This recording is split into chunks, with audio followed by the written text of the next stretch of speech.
السلام علیکم، کیسے ہیں آپ لوگ؟ ٹھیک ہیں؟ دعا میں یاد کرتے ہوتے ہیں؟ میں تو آپ سب لوگوں کو دعا میں یاد کرتی ہوں۔ آج آپ لوگوں کو تھوڑا سا روحوں کے بارے میں بتاتی ہوں۔ حضرت علی رضی اللہ تعالیٰ عنہ کو ہمارے پیارے نبی صلی اللہ علیہ وآلہ وسلم نے علم کا دروازہ کہا ہے۔ تو ایک دن حضرت سلمان رضی اللہ تعالیٰ عنہ ان کے ساتھ بیٹھے تھے، ان سے لوگ دور دراز کے علاقوں سے آ کے سوالات کرتے تھے نا۔ حضرت سلمان رضی اللہ تعالیٰ عنہ نے پوچھا کہ کیا ہمارے جو مرحومین ہیں مطلب وہ ہمارے گھروں میں آتے ہیں، مطلب جو انسان وصال کر جاتا ہے وہ پھر اولاد کے گھروں میں آتی ہیں ان کی روحیں؟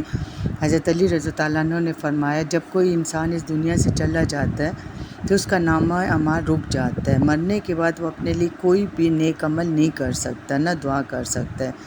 اس لیے وصال پانے کے بعد اپنی اولاد اور اپنے رشتہ داروں کو محتاج بن کر رہ جاتے ہیں کہ کوئی بھی مرنے والے کے نام پر نیک اعمال کر کے دعا کرے، کوئی بھی صدقہ خیرات کرے، کوئی بھی ان کے لیے کسی غریب کی مدد کرے تاکہ اس کا ثواب مرنے والے کو پہنچے، کیونکہ ان کے ثواب سے ان پر عذاب کم ہو جاتا ہے، ان کے درجات بلند ہو جاتے ہیں۔ یہی وجہ ہے کہ ہمارے خاندان میں جو کوئی بھی وصال کر جاتا ہے ان کی روحیں گھروں میں اپنی اولاد سے دعائیں کروانے کے لیے آتی ہیں۔ حضرت سلمان رضی اللہ عنہ نے عرض کی حضرت علی رضی اللہ عنہ سے کہ یہ روحیں کب گھروں کا رخ کرتی ہیں؟ حضرت علی رضی اللہ عنہ نے فرمایا، اے سلمان، مرنے والے کی روحیں جمعرات کے دن اور جمعے کی رات یہ اپنے گھروں کا رخ کرتی ہیں۔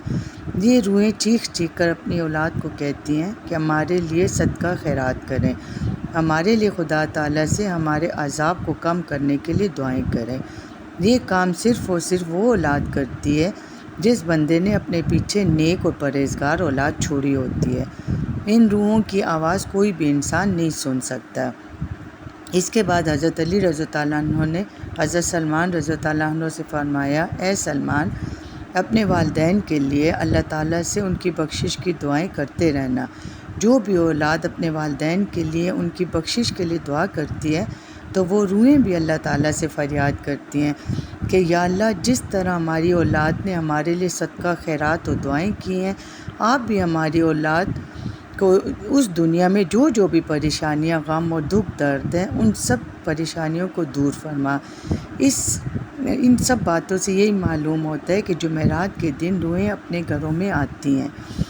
اچھا، ایک اور روایت میں ہے کہ حضرت علی رضی اللہ عنہ مسجد میں اداس بیٹھے تھے تو حضرت سلمان رضی اللہ عنہ نے حضرت علی رضی اللہ عنہ سے عرض کی کہ آپ کیوں اداس بیٹھے ہیں؟ اس پہ حضرت علی رضی اللہ عنہ نے کہا کہ میں نے ایک روح کو گھر جاتے ہوئے دیکھا ہے۔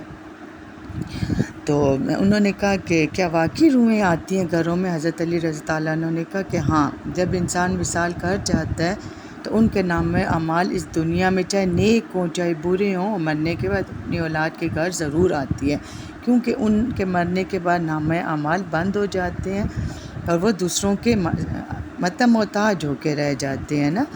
یہ دیکھو، دو روایات اس لیے کی ہے کہ آپ لوگوں کو مطلب جو ڈاؤٹ ہے وہ ختم ہو جائے۔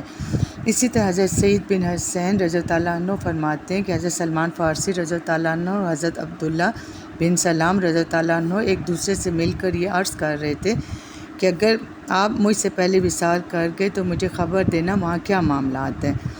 تو انہوں نے کہا کیا زندہ اور مردہ بھی ایک دوسرے سے ملتے ہیں؟ ہاں، جنت کی روحوں کو آزادی ہوتی ہے، وہ جہاں چاہے جا سکتے ہیں۔ حضرت عبداللہ رضی اللہ عنہ نے فرمایا کہ دنیا مومن کا قید خانہ اور کافر کے لیے دنیا جنت ہے۔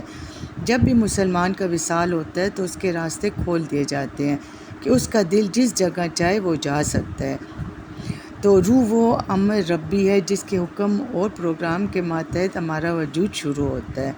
قرآنی تعلیمات کی روشنی میں یہ کہا جاتا ہے کہ روح کا مادہ نور ہے اور یہ نور توانائی کی ایک قسم ہے۔ جس طرح ملائکہ نور سے پیدا ہوئے ہیں، اس طرح روحیں بھی نور سے پیدا کی گئی ہیں۔ سائنسی تحقیق کے مطابق روح انسان کا وہ حصہ ہے جس کا موت بھی کچھ نہیں بگاڑ سکتی۔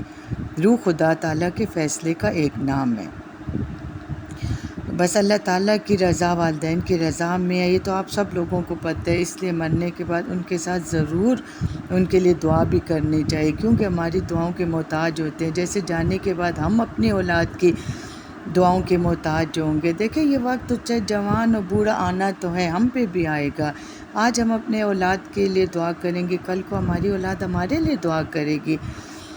تو بس میری تو یہی ریکویسٹ ہے کہ دعا کیا کریں اپنے لیے، اپنے والدین کے لیے، کیونکہ ہماری دعائیں مرنے والوں کو پہنچتی ہیں، ان کے عذاب وہاں کم ہوتے ہیں، ان کے درجات بلند ہوتے ہیں۔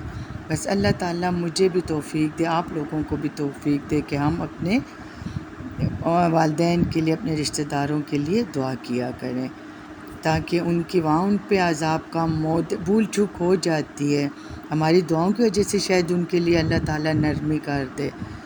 تو بس جب بھی دعا کریں مجھے بھی یاد کیا کریں کہ اللہ ایمان پہ خاتمہ کرے، اللہ یہ جان اچھا کرے، اللہ وہ جان بھی اچھا کرے۔ ویسے بھی نیک اولاد ماں باپ کے لیے بخشش کا ایک ذریعہ ہوتے ہیں، کیونکہ جب تک دنیا میں رہتی ہے نیک اعمال کرتی ہے اس کو تو ثواب ملتا ہی ملتا ہے، اس کے ذریعے اس کے والدین کو بھی، ان کے بھی درجات وہاں بلند ہوتے رہتے ہیں۔ اپنی اولاد کی ٹھیک تربیت کریں، اللہ تعالیٰ میرے ساتھ سب لوگوں کو یہ توفیق دے کہ وہ اپنی اولاد کی اچھی تربیت کریں، اور اللہ تعالیٰ اولاد کو نیکی کی ہدایت دے کہ وہ ہم لوگوں کی قدر کریں، جب تک ماں باپ زندہ ہیں ان کی قدر کریں۔ اللہ تعالیٰ سب کے لیے آسانیاں پیدا کرے۔ بس دعاؤں میں یاد رکھے۔ بلکہ ایک بندے نے اپنے مرحوم بھائی کو خواب میں دیکھا تو اس نے بھائی سے پوچھا کیا ہم لوگوں کے لیے دعائیں مرنے والے کے پاس پہنچتی ہیں؟ اس نے کہا بالکل پہنچتی ہیں۔